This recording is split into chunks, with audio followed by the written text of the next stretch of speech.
Alright, Assalamualaikum warahmatullahi wabarakatuh. Nah, kesempatan kali ini kita coba bahas materi biologi ya. Jadi materinya ini materi kelas 12 awal-awal. Materinya apa? Ayo kita lihat. Sebelum kita bahas, saya mau tanya dulu. Waktu kecil ingat nggak? Atau mungkin udah dikasih tahu orang tuanya, waktu kecil itu, waktu baru lahir itu beratnya berapa? Ada yang ingat atau ada yang udah pernah dikasih tahu orang tuanya? Nah, kalau ada, sekarang coba bandingkan dengan beratnya yang sekarang. Ayo, pastinya ada perbedaan dong. Jadi kayak waktu bayi kan rata-rata tuh 3 sampai 4 kilogram. Sekarang mungkin udah sampai 50 kilogram atau mungkin lebih. Nah, apa yang bikin beda nih? Apa yang membuat kita jadi bisa lebih besar, lebih tinggi, beratnya nambah? Jadi, kesempatan kali ini kita bahas tentang itu, yaitu tentang pertumbuhan dan perkembangan.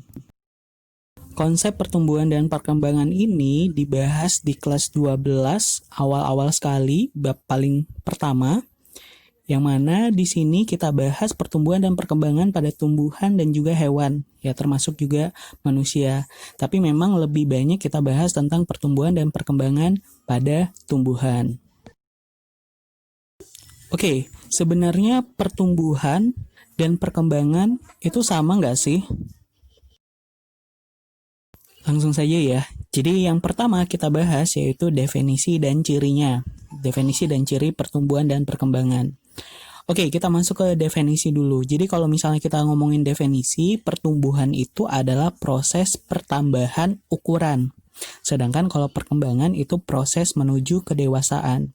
Jadi kalau misalnya pertumbuhan ini kata kuncinya tambah ukuran ya. Apa aja yang nambah ukurannya? Jadi bisa kita lihat dari segi jumlahnya, jumlah sel misalnya, massa selnya, dan juga volumenya. Sedangkan kalau misalnya perkembangan, proses menuju kedewasaan ini juga meliputi aspek fisik dan juga psikis atau fungsi. Bisa difahami ya definisinya. Jadi kalau misalnya tadi kayak berat kita yang menambah, yang waktu bayi berapa, terus sekarang berapa, itu ya akumulasi dari perbedaan atau pertambahan jumlah dari selnya, jumlah dari massa selnya, atau juga volume dari selnya, seperti itu. Nah, kalau perkembangan, kata kuncinya tadi dewasa ya. Dewasa ini apa sih? Gimana kita memaknai dewasa? Jadi kata dewasa ini bisa kita maknai kalau secara biologis ya, di mana organisme itu telah memiliki organ reproduksi generatif atau reproduksi seksualnya udah dapat difungsikan. Kayak manusia dikatakan dewasa itu ya ketika puber. Jadi ketika sudah berfungsi organ reproduksinya itu udah dikatakan dewasa. Walaupun kalau dari sisi psikologis kita belum bisa mengklasifikasikan dewasa ya. Terus kalau tumbuhan itu dewasa pas kapan? Nah, tadi kata kuncinya adalah organ reproduksi generatif. Jadi kalau misalnya organ reproduksi generatif pada tumbuhan itu dicirikan dengan adanya bunga. Bunga itu kan organ generatif kan, organ reproduksi generatif dari tumbuhan kan. Jadi tumbuhan itu dikatakan dewasa ketika udah muncul bunga. Itu definisi dari pertumbuhan dan perkembangan. Masih gampang, masih bisa difahami ya. Sekarang kita lihat cirinya. Ciri dari pertumbuhan yang pertama itu irreversible. Apa ini irreversible? Irreversible ini artinya tidak dapat kembali. Apa yang tidak dapat kembali? Misalnya ya kayak tadi, kita tumbuh besar, beratnya nambah, kira-kira sekarang yang beratnya 50 kg bisa balik lagi nggak ke 3 kg? Enggak kan? Nah, jadi ini dikatakan irreversible, jadi tidak dapat balik lagi. Sedangkan kalau perkembangan, nah ini ada perdebatan nih. Jadi ada yang nganggap perkembangan itu irreversible, ada juga yang nganggap itu perkembangan itu reversible. Nah, saya ambil jalan tengahnya, perkembangan itu dia bersifat irreversible dan reversible sekaligus. Irreversible ini ketika kita lihat aspek fisiknya. Jadi sesuatu misalnya tadi organ reproduksi, dia udah menuju kedewasaan, dia nggak bisa balik lagi. Secara fisiknya dia tidak dapat balik lagi. Tapi secara fungsi atau secara psikis dia bisa balik. Maksudnya gini, misalnya tadi organ reproduksi lagi ya. Jadi organ reproduksinya ini sudah berfungsi dengan baik. Tapi kalau misalnya kita bawa ke manusia, lama-kelamaan organ reproduksi ini bakal berkurang fungsinya. Nah, bahkan sampai ketika memang sudah benar-benar usia tua, bisa saja organ reproduksinya tidak berfungsi lagi seperti itu. Makanya perkembangan juga bisa kita kategorikan dia bersifat reversible, dapat kembali. Gitu, bisa difahami ya? Nah, sekarang kita lihat ciri yang selanjutnya, ciri dari pertumbuhan dulu. Jadi kalau pertumbuhan itu dia dicirikan bersifat kuantitatif. Apa arti kuantitatif? Kuantitatif ini artinya dia bisa diukur. Nah, misalnya kayak tadi berat ada 3 kg, 50 kg, itu bisa diukur. Jadi bisa kita nyatakan dalam angka-angka. Sedangkan kalau misalnya perkembangan dia bersifat kualitatif. Nah, kalau kualitatif ini biasanya tidak bisa kita nyatakan dalam angka-angka. Jadi cuman kita bisa deskripsikan aja. Atau bisa juga kita katakan kualitatif ini tidak dapat diukur. Nah, gitu definisi dan ciri dari pertumbuhan dan perkembangan. Nah, ini berlaku untuk manusia, hewan, dan juga tumbuhan ya. Tapi kesempatan kali ini kita coba bahas dulu pertumbuhan dan perkembangan pada tumbuhan itu seperti apa. Kuy, kita mulai bahas yang pertama. Jadi untuk pembahasan pertama tentang pertumbuhan dan perkembangan pada tumbuhan itu kita bicarain tentang biji. Karena di biji inilah adanya embrio. Embrio inilah yang semacam babynya ya, anak bayinya ya dari tumbuhan. Jadi dia terdapat di dalam biji. Nah, kita bahas strukturnya. Jadi kita bahas struktur biji pada dikotil dan struktur biji pada monokotil. Nah, yang pertama ini saya tampilkan yaitu biji dari dikotil. Contohnya itu biji kacang hijau. Coba perhatikan gambarnya dulu. Di situ udah saya kasih label. Jadi ada huruf A, B, C, D, E, F. Nah, dengarkan baik-baik ya, saya nyebut bagian-bagiannya. Jadi yang A itu bagian paling luar, itu adalah kulit bijinya. Kemudian yang B itu kita istilahkan sebagai plumula. Yang C itu epikotil, D itu hipokotil, E itu radikula, F itu adalah kotiledon. Nah, udah dicatat belum? Atau ada yang bisa ngulangin lagi apa yang saya sebutkan tadi? Coba pause dulu, coba kalian sebutin satu persatu. Tenang, ini saya kasih catatannya tadi yang saya sebutin. Jadi A itu kulit biji atau testa, ini bagian yang paling luar dari biji sebagai pelindungnya. Kemudian ada B, plumula. Plumula ini yang nantinya bakal jadi daun yang pertama. Nah, dari gambarnya juga kelihatan kayak bentuk daun gitu ya. Terus yang C, ini epikotil. Jadi epikotil dengan hipokotil itu sama-sama bagian yang jadi batangnya nanti. Epikotil itu adalah bagian batang yang atas, hipokotil itu bawah. Jadi ingat aja hipo, kayak hipotensi. Atau hipotonis waktu kalian belajar biologi sel atau waktu kimia tentang konsentrasi. Hipotonis, hipo itu artinya bawah. Jadi epi itu ingat atas, hipo itu bawah. Kemudian yang bagian E, radikula. Radikula ini yang bakal jadi akarnya nanti. Dari kata radix.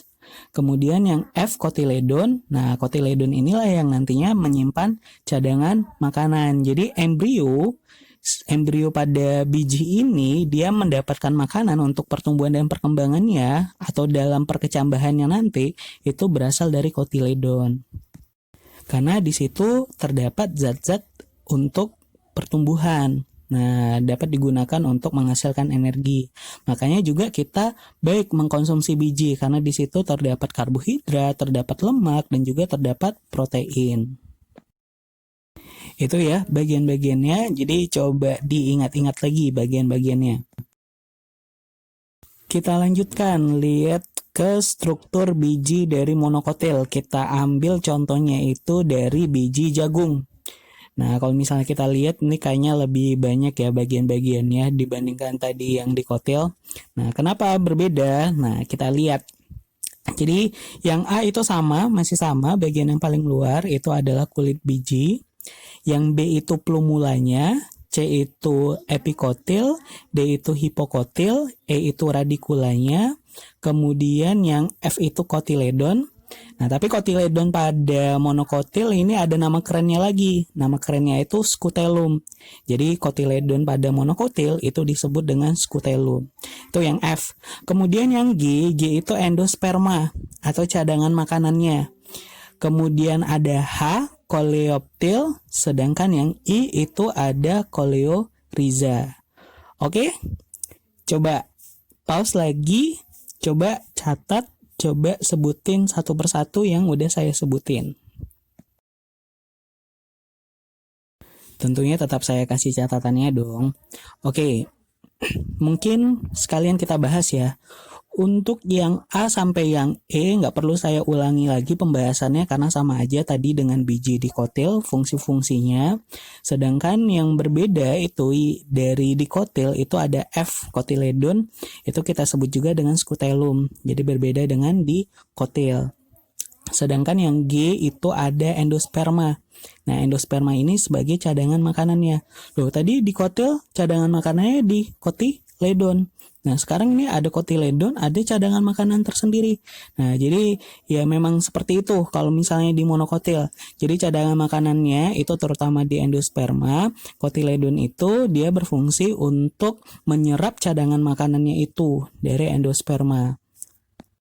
Kemudian ada coleoptil dan coleorhiza. Nah, jadi keduanya ini strukturnya semacam selaput pelindung. Kalau coleoptil bisa kita lihat dari posisinya ya, itu pada gambar dekat plumula, karena coleoptil ini sebagai pelindung ujung batangnya nanti. Nah, kalau misalnya tumbuh besar, dia yang melindungi pertama kali. Kemudian kalau coleorhiza itu terletak dekat radikula tadi ya, di ujung radikulanya. Karena memang coleorhiza ini pelindung ujung akarnya. Gitu ya untuk struktur biji dari monokotil. Jadi silakan diingat-ingat lagi nama-nama atau istilah-istilah bagiannya, terus juga dipahami fungsi dari bagian masing-masing.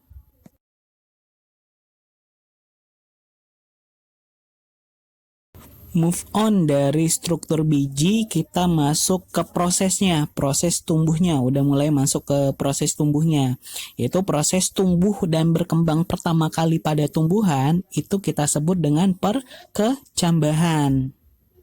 Jadi di perkecambahan ini kita lihat mekanismenya seperti apa dan tipe-tipe perkecambahan itu seperti apa. Nah, yang pertama ini kita lihat dulu mekanismenya. Nah, jadi pertama kali yang terjadi ketika biji itu bakal berkecambah, itu ada prosesnya namanya imbibisi.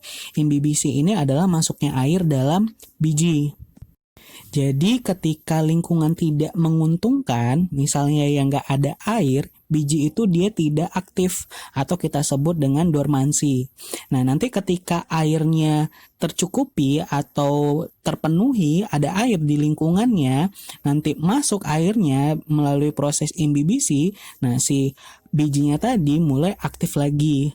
Jadi masa dormansinya itu selesai. Terus setelah masuknya air, ngapain? Apa yang terjadi?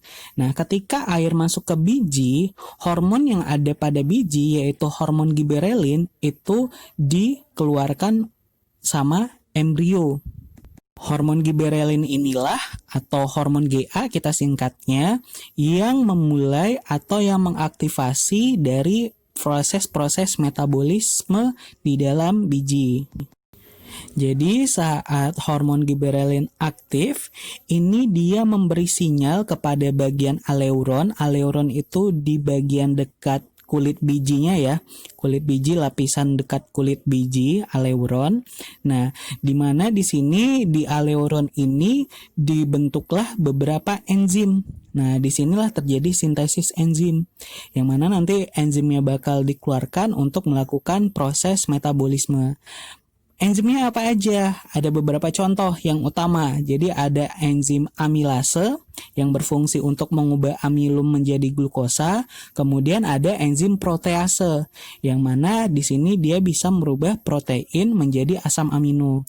Jadi si amilum dengan proteinnya diubah menjadi sederhana. Disederhanakan untuk apa? Untuk bisa digunakan, dimanfaatkan. Seperti glukosa itu sebagai sumber energinya, sedangkan asam aminonya sebagai zat pembangun. Dengan memanfaatkan glukosa dan asam amino inilah terjadi pembelahan sel. Sel-selnya jadi nambah. Sel-selnya nambah bisa jadi tumbuh besar. Nah, jadi ukurannya makin besar, makin besar, makin besar, seperti itu. Nah, inilah proses atau mekanisme dari perkecambahan, awal permulaan pertumbuhan dan perkembangan dari tumbuhan. Gitu ya, bisa difahami. Nah, jadi pelan-pelan difahami lagi kalau misalnya masih agak bingung-bingung. Nah, kalau misalnya saya rangkum sebenarnya ya ada 4 ini prosesnya. Yang pertama MBBC, kemudian giberelin aktif, kemudian ada sintesis enzim, dan kemudian yang terakhir pembelahan sel. Gitu. Masih ngomongin perkecambahan, sekarang kita bahas tentang tipe-tipe perkecambahan. Jadi ada 2 tipe, ada perkecambahan epigeal dan perkecambahan hipogeal. Masih ingat nggak apa arti dari istilah epi dan hipo? Oke, jadi epi tadi atas ya, sedangkan hipo itu bawah. Nah, sekarang perkecambahan epigeal hipogeal, apa yang atas, apa yang bawah. Nah, coba kalian bandingkan dari gambarnya. Nah, udah kelihatan apa maksudnya, mana yang atas, mana yang bawah? Kalau belum menemukan, saya kasih clue kotiledon. Nah, jadi kalau misalnya epigeal itu kotiledonnya ketika perkecambahannya terdapat di atas permukaan tanah. Sedangkan kalau hipogeal kotiledonnya itu tetap di bawah permukaan tanah. Kenapa bisa seperti itu? Nah, kita lihat penjelasannya. Jadi kenapa kalau misalnya pada epigeal kotiledonnya itu bisa terangkat ke atas permukaan tanah. Jadi di sini kita lihat dari kecepatan tumbuh antara hipokotil dengan epikotil. Jadi kalau misalnya pada epigeal, hipokotilnya ini ternyata lebih cepat tumbuh dibandingkan epikotil. Jadi kayak hipo tadi kan yang bagian bawah kan. Nah, jadi kayak dia menolak atau mendorong si kotiledonnya untuk naik ke atas permukaan tanah. Nah, jadi kecepatan tumbuh hipokotil itu lebih cepat daripada epikotil kalau misalnya pada perkecambahan epigeal. Nah, jadi kalau epigeal ini contohnya terdapat pada tumbuhan-tumbuhan yang dikotil. Sedangkan kalau untuk perkecambahan hipogeal tadi kotiledonnya tetap di bawah. Kenapa? Karena si epikotilnya itu lebih cepat tumbuh dibandingkan hipokotilnya. Jadi si kotiledonnya tetap berada di dalam tanah. Tumbuhannya kalau untuk perkecambahan hipogeal itu umumnya adalah tumbuhan monokotil. Jadi pahami betul epigeal itu apa, hipogeal itu apa. Ingat aja epigeal itu atas, kotiledonnya berada di atas permukaan tanah. Hipogeal itu bawah, kotiledonnya berada di bawah permukaan tanah. Pahami juga gambarnya ini ya. Biasanya nanti di soal-soal langsung membahas gambarnya ini. Kita lanjutkan pembahasannya di video berikutnya.